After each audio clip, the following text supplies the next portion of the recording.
dari gerakan Kiai Imad ini berdampak pembebasan dan pencerahan terhadap stagnasi pemikiran dalam keberagamaan dalam konteks ini adalah Islam.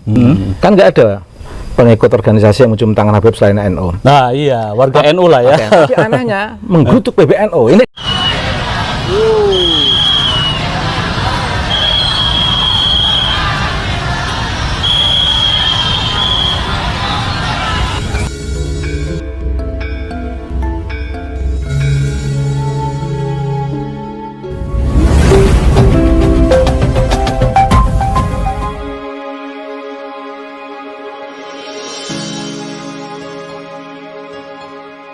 Ketika kita mempunyai penelitian berkesimpulan bahwa keturunan Ba'alawi ini bukan sebagai keturunan Nabi, itu tidak serta-merta bahwa saya meniadakan keturunan daripada Nabi, karena ini hanya satu klan dari ribuan klan yang ada di dunia.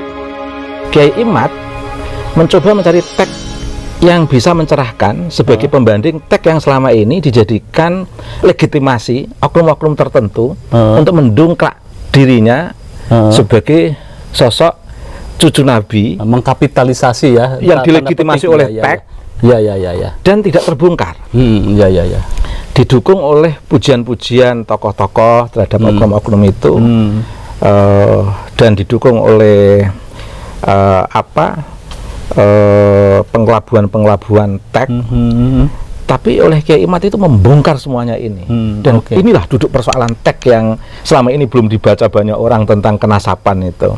Dan dari gerakan Kiai Imad ini berdampak pembebasan dan pencerahan terhadap stagnasi pemikiran dalam keberagamaan dalam konteks ini adalah Islam. Yang selama ini kita tahu pada 2014, 2019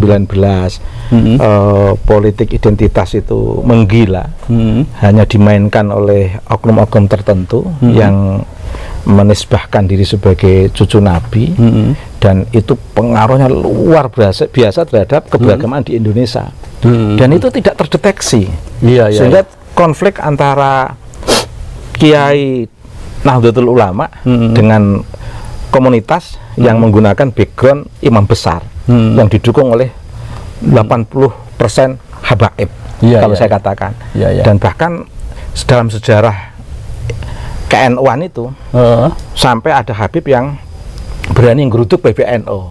Ini kan ironi.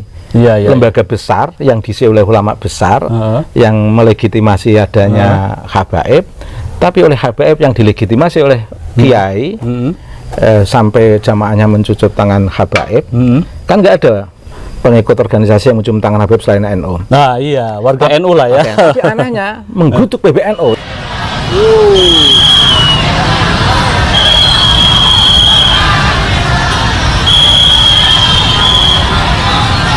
Assalamualaikum Gus. Ya Allah, minta maaf. Assalamualaikum. Minta ridho. Salam.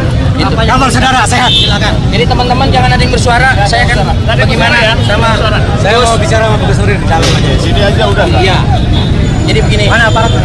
Jadi begini Pak. Dia Kapolres yang bicara. Kita ini kalau masing salah masing sama keras, ya berarti kita mau menghancurkan bangsa Indonesia. Ya, kita ini orang yang cerdas, bukan orang yang bodoh. Ya, kita nggak mau mengadu domba anak bangsa. Ya, jadi kalau ada yang mau keras-kerasan berarti dia biang kerok mengadu domba bangsa. Ya, ya. Kita mau cari dalam, bagus supaya jangan. Mohon maaf, saya minta maaf.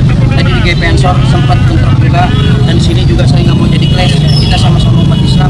Dan yang dimaut sama teman-teman. Ini kan ironi sekali. Oke, jadi menurut Anda bahwa inilah Kiai Imad mendekonstruksi gitu kan. Kalau menurut Anda ini mendekonstruksi atau mendelegitimasi gitu ya? Dua-dua mendekonstruksi, bukan mendelegitimasi, karena memang pada dasarnya teks yang kita sering kali podcast dengan Kiai Imad bahwa teks nasab bahwa Ubaidillah itu putra dari Ahmad Muhajir bin Isa itu tidak tersambung. Kitab itu tidak ada terbaca oleh publik. Terbaca oleh publik duduk persoalan tentang kenasaban ini. Kiai Imad bisa membongkar ini dan punya alasan. punya dasar yang sangat kuat. Iya, termasuk dalam kitab-kitab yang abad Literasinya ke-5 literasi di situ itu ya. Matang sekali. Nah, jadi menurut Anda di sini Dan ketika clue mujadidnya adalah pikiran yang mencerahkan dan membebaskan dari Kiai Imad. Itu cluenya. Oke. Kalau syarat-syarat mujadid harus paham nahwu sorof, beliau juga paham sastra Arab, beliau juga paham asbabun nuzul, asbabul wurud, beliau juga paham. Kemudian menguasai teks kewahyuan dan teks kenabian dari hadis-hadis Nabi, dan beliau juga punya karya banyak. Tapi yang saya nilai bukan justru tidak dari situnya, tapi mampu menggerakkan pikiran orang untuk tercerahkan dan terbebaskan dari stagnasi pemikiran yang selama ini tidak dikira banyak orang. Ternyata ada yang perlu digerakkan dari agama, sehingga tidak berkepanjangan muncul konflik keberagamaan. Jadi